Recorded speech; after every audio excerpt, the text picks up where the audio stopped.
Toni Kroos has been a fundamental figure at Real Madrid for a decade, leaving an indelible legacy at the club. His retirement in 2024 marked the end of an era for the merengue team. In a new video for Daily Soccer Planet, a detailed analysis of his impact, legacy, and the consequences of his departure for Real Madrid is presented. Legacy and impact on Real Madrid. On July 3, 2014, Real Madrid officially announced the signing of Toni Kroos.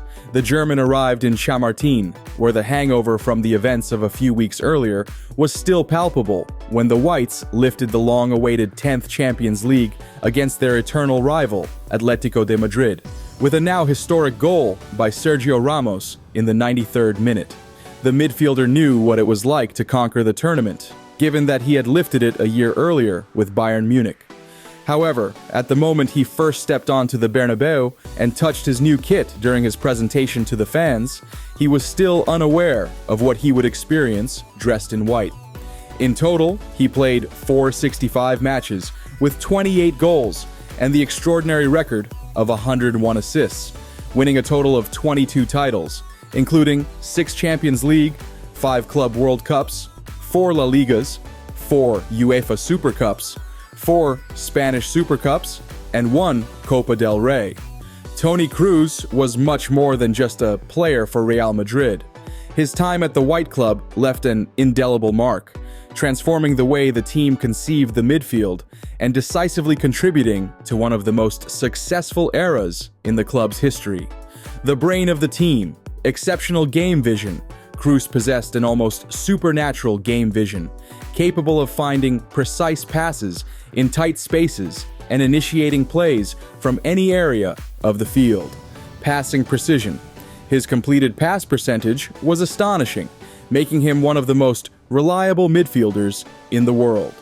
Tactical intelligence. Kroos perfectly understood tactical concepts and adapted to any playing system. Silent leadership. Without raising his voice, Kroos exerted a natural leadership over the team, guiding his teammates with his intelligent and calm play. An indispensable engine. Balance in the midfield. Kroos provided the team with a perfect balance between defense and attack, recovering balls and distributing the play intelligently. Game rhythm. His ability to control the tempo of the game was fundamental for Real Madrid, allowing them to impose their rhythm on the opponents. Important goals. Despite being a midfielder, Kroos scored decisive goals at key moments, demonstrating his scoring ability. The legacy of Toni Kroos at Real Madrid is undeniable. His influence on the team's play was crucial, and his elegant and efficient style left an indelible mark on the club's history. Kroos was more than a player. He was an architect of Madrid's success, a player who raised the team's level, and will be remembered as one of the best midfielders of all time. His absence has been felt. In the first few matches, Real Madrid struggled to create and capitalize on opportunities. He played against teams that closed spaces well, like Mallorca, with whom they drew 1-1, or Valladolid, whom they beat 3-0, but against whom it was very difficult to score the first goal, and they had to play with an adverse score against Las Palmas and Espanyol. Fewer spaces. Finding gaps wasn't easy. Many plays were long possessions, looking for a way to break through the defenses, but moving the ball from one side to the other takes more touches, which makes it easier for the defenses, who move as a block, shifting. They are mostly safe passes, from one player to another, until it reaches the opposite side, which leads to slower circulation and no breakthroughs. Fewer deep passes. A striking piece of data provided by Opta that reinforces this idea is that Ancelotti's team is only the 9th club in La Liga with the most filtered passes, 11, far behind Barcelona's 27.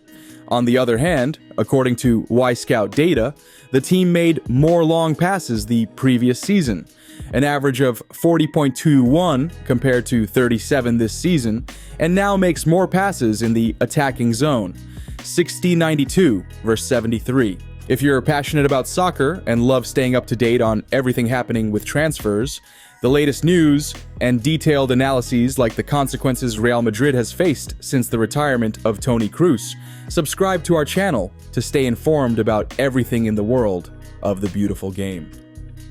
Difficulty in replacing such a complete player.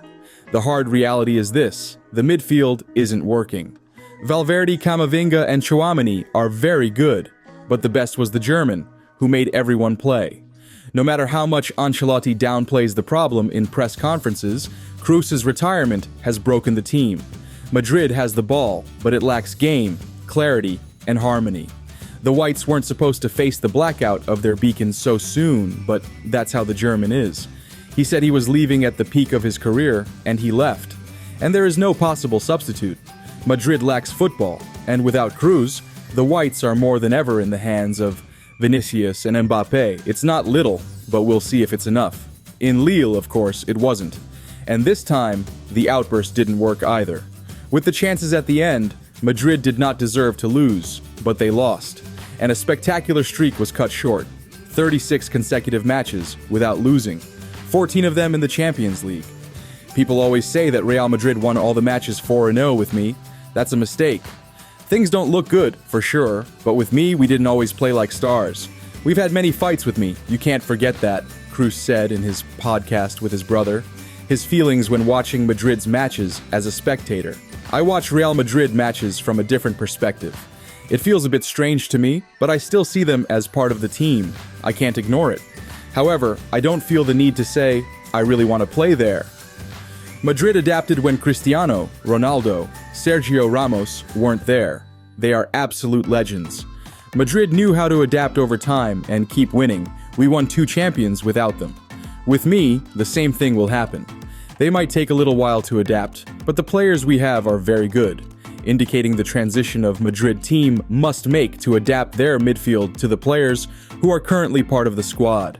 Kroos is right that Madrid always manages to emerge from chaos, but how much time does Ancelotti need to figure it out, or if the answer will be found in the transfer market?